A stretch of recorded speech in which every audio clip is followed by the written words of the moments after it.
James Richardson from Gravesend wants to know, should there be foreigners in a Premier League team? Well, I already thought there was. You're only allowed 11.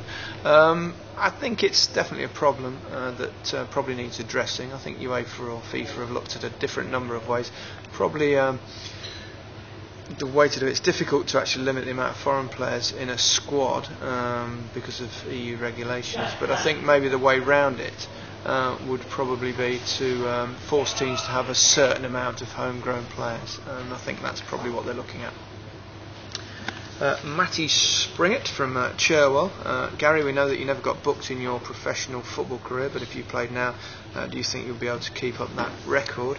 Well, one thing wouldn't change. I still wouldn't tackle anyone, so I probably wouldn't miss time one. I probably still wouldn't have too much of a temper, but they are a bit more fit nowadays, referees, so I think the chances would be pretty remote, to be honest. Marcus Lee asks, who is the most underrated player in the Premiership? Well, if they're underrated for a reason generally, so I probably can't answer that one.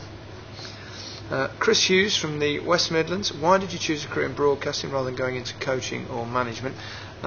Coaching management never really appealed. I don't think I'd be very good at it. I think it's a lot easier telling people how to do the job than actually do it yourself, and a lot more, I think, less stress. I think management's a dreadfully difficult job. You've got to deal with players, directors, agents, and of course the fans who all think they can do the job better than you, so I think I'm safer on the couch, to be honest. Paul Biggs from Manchester, which two strikers in the current England setup do you feel could form an effective partnership in front of goal? Well, I think probably the tried and trusted of Rooney and Owen, really. Problem, of course, that both players, particularly Owen, have had many injury problems, but if everyone's fit, those two are definitely the best bet. David Gawthorpe from Newcastle. Gary, do you think of Match of the Day's closing line yourself, or does someone write it for you?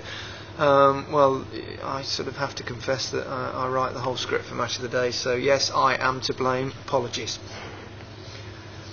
Elizabeth Jackson from the West Midlands, do you think that a Team GB football team would work in the 2012 Olympics, and who should run it?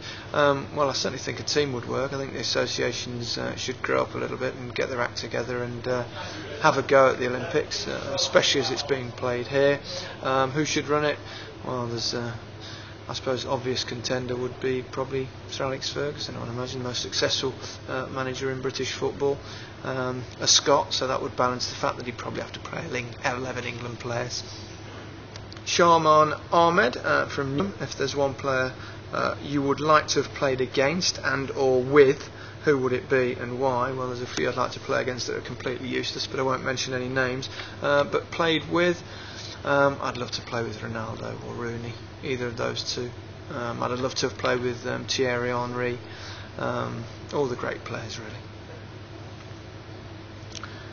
Michael Pawley from Leicester, hometown. Being a Leicester fan, what do you think our chances of going straight back up? Well, we're already top of the league, so I think they're very good, and I'll be cheering for them all the way. We're on our way back. Finally, Charlie Edelston wants to know if I miss being out on the football field.